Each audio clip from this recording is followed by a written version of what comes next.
Good afternoon everyone, welcome back to my channel. It's Kay here and I've got another little something to share with you. This has come about because Artymaze, who has her shop on Etsy and so on and so forth, was very kind enough to put a free kit into the group that I belong to for everyone to download, print and do what they would with.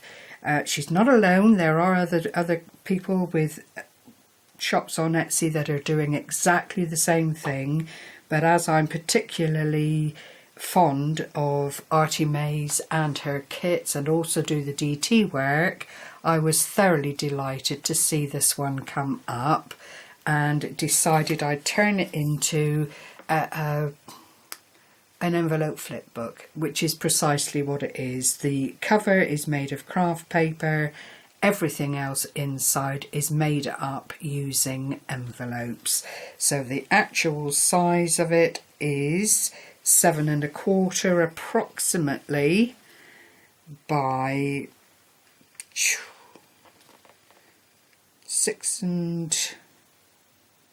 5/8, roughly speaking. 3/8, 6 5/8, no, 6 5/8, roughly speaking. And all I've done is utilise the kit as it came from being printed. I fussy cut out this rose and added some pearlised paint to it and some glitter, just so that you get that very soft and delicate hue coming up through the print, and used background paper here from the kit to put the rose on, and this is dimensional clearly and on the sticky pads. I've then gone on to decorate with the crocheted trim. It's not a lace, it's thicker than that, and it is actually crocheted cotton. So it's really nice. This is the back. I'll show you this while I'm here. And then I used my Martha Stewart punch just to decorate the edges, because I did have to do a little bit of jiggery pokery to make the page as long as it was and utilise the paper as I wanted to. You'll see it's been zigzag stitched all the way around, and I've actually done that throughout this little flip book as well. So you open the front page and here are just some pockets made from the little bits of card, the little bits left over from pages from the kit. There is this lovely rose coin envelope, I believe it's known as, and there is inside a lovely little booklet, so if you wanted to write a little bit in there or use it as a keepsake folder, then that you're free to do so. Everything's been distress inked with oh gosh, the one that everybody uses for their distressing inking around. Let me have a look. I'm not happy with myself. I've forgotten already. Yeah, Vintage Photo. That's the one that everybody uses. I'm boring to a degree, I think. So there are 2 pockets there, as you can see. Quite nicely done, edged and inked, so it just brings them to life that little bit more. Some more of the crocheted ribbon trim, then a little faux button up in the corner here, again made using the cardstock and a print 1-inch circle punch to incorporate papers from the kit.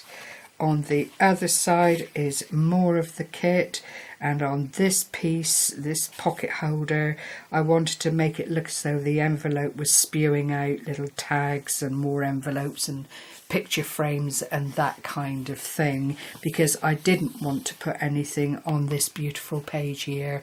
I just love how delicate and detailed. If I lift it up for you, it really is, excuse the shadowing, It really is such a lovely, lovely kit, and free. What more can I say? There are several tags made in this manner, stitched around, plain on the back. I've just to put some lace or something through the little eyelets here to finish them off, but for the moment I couldn't find what I was looking for, and I didn't want to use the same cotton that I'd used in the buttons that I made up. Then you open again and there is another page, another pocket. This time it's got some journaling spots on it that you can quite easily put notes on. I have put the little butterflies on the top just for decoration purposes, but clearly you can write all over that if that's what you wanted to do. Another of the tags, which just sits in there really prettily. More of the lovely detailed paper, and it has got the imprint of flowers and things coming up through the printed word.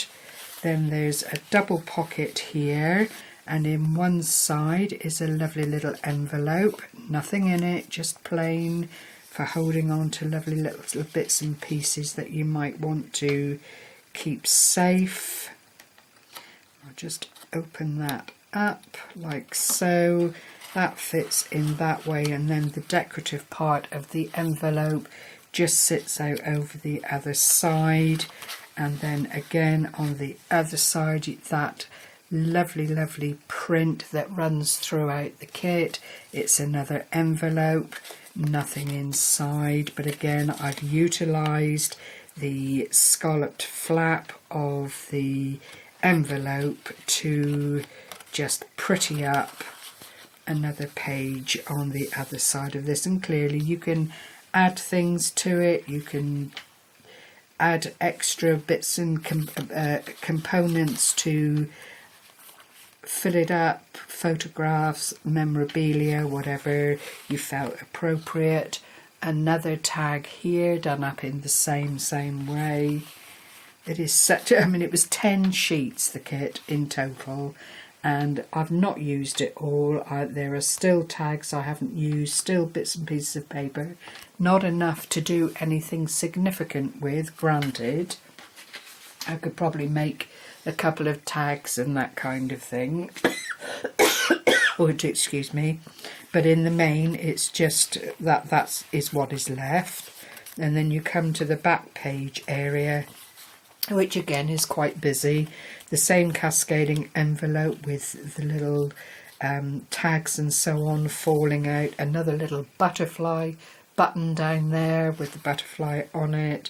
The last of the tags. You can see my wonderful stitching going all around. It's about as wonderful as the machine lets it be. I think if I had to do it all by hand, it wouldn't be half as neat as it is by using a machine.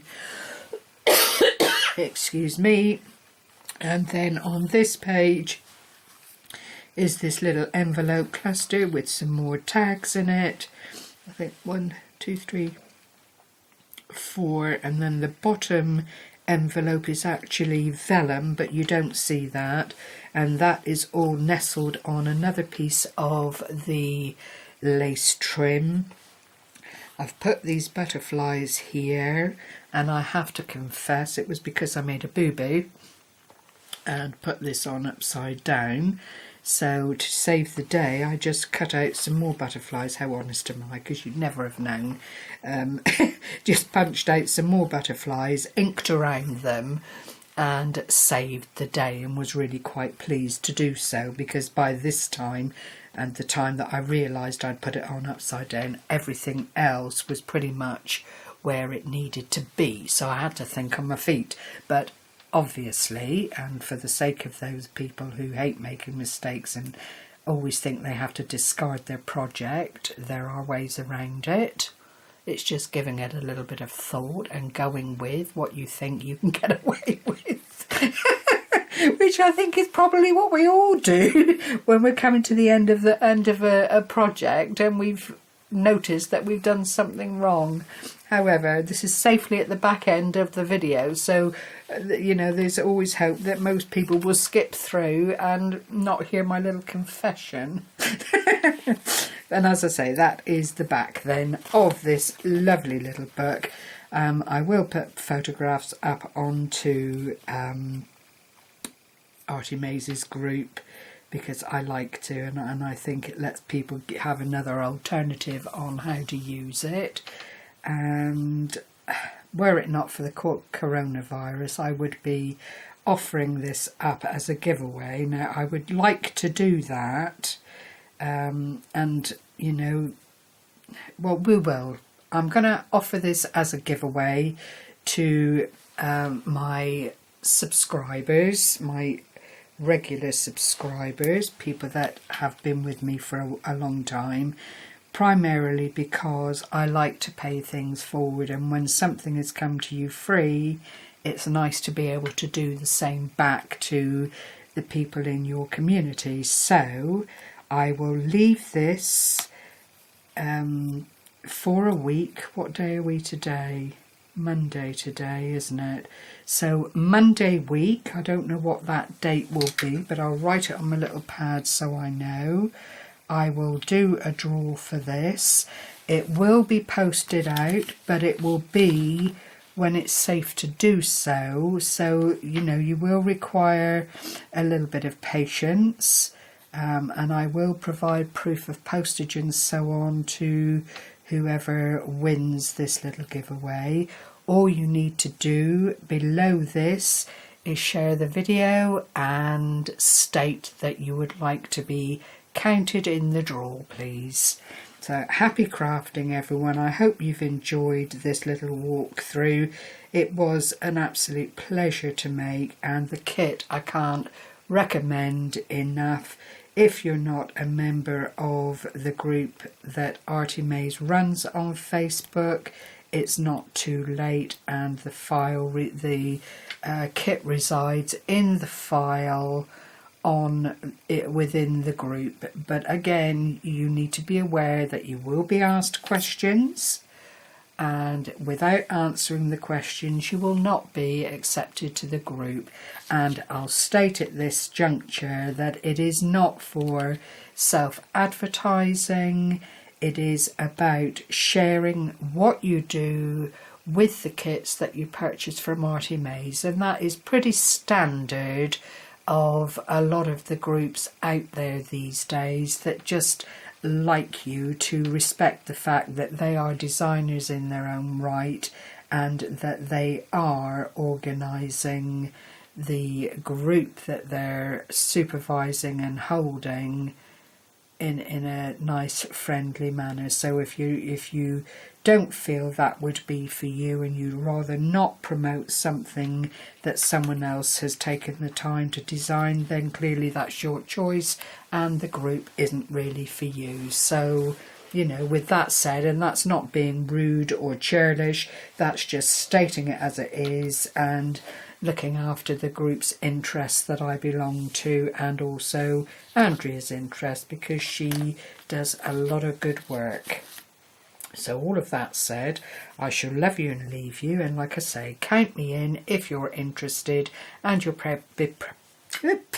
prepared to be patient. Once I've chosen a winner, it will be put in an envelope and addressed and put to one side until I can get out to the post office and post it off. And it is open to my international followers as well. As always, I don't feel you should be left out, so feel free to stake a claim. Stay well, everyone. Happy crafting. Bye bye for now.